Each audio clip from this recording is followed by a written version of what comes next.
fate has a way of changing the way that you think about things. I decided that I wanted to focus on something that was going to make differences in communities as a whole. I wasn't sure what it was.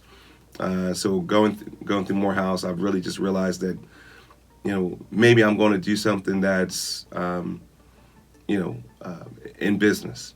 I was trying to find myself again. I'm not going to sit there and act like I had it all together. I didn't. Even going through Morehouse, I was just trying to figure it out. I knew I had a talent, but I didn't know how to channel it. My brother went off to school at FAMU, so we didn't get a chance to really kind of bond a lot during those times. And so after finishing there, I worked for a marketing company based in Atlanta, MBNA Bank America. We actually ran a call center. I was one of the managers there. We sold affinity cards to entities such as NASCAR, NEA, organizations like that. And I was like, okay, this is great. And I went through a couple of different businesses working in their marketing department. And then it hit me one day. I was working for a financial institution I won't name. And they sent me out to a place called Forsyth County. This time Oprah Winfrey was doing her show about the non-existence of folks of color in those particular communities. And so the CRA Act, Community Reinvestment Act, had just come out. They sent me out there, say, hey, here's our guy. Right. This is the one. Right.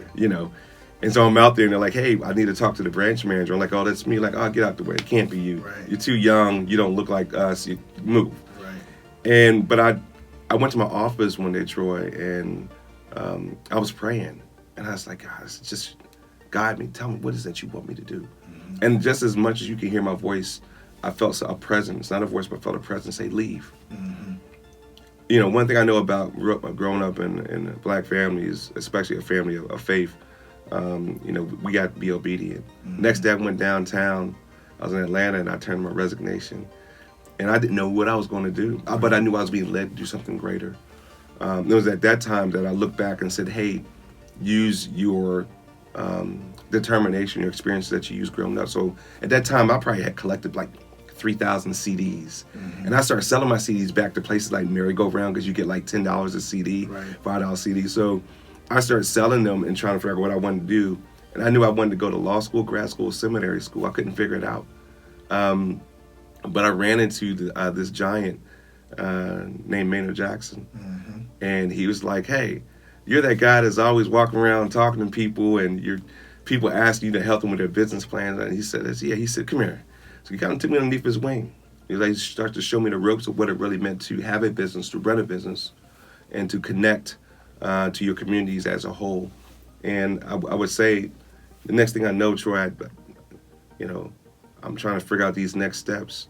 And I get a call for an internship at the City of Atlanta, Office of Contract Compliance, and I learned what it really meant to do business with a municipal. I was in graduate school at this time, Clark Atlanta University, and Mayor Jackson wanted me to do my graduate paper on the City of Atlanta's Equal Business Opportunity Program, to make sure that minority and women had opportunity to participate with the City of Atlanta, have contracts. And again, I'm having a focus on what it really meant to be a person of color or a person who's considered a minority, and to do business on a large scale. And that was my lane. And I said, I'm going to stay in this lane. And I did. I wrote the paper. Some people heard about it. And I was in a graduate program for NFBPA, National Forum Black Public Administrators. And they said, hey, we have this new program out of Georgia Pacific. We'd like for you to help with the supplier diversity program. I said, okay, great. I did. And I left my internship, and I started working on that project. And we did the project. In Georgia Pacific, they won the Supplier Diversity Company of the Year the next year. And I was like, this is my lane. Right. I'm going to stay in that. Right. Yeah.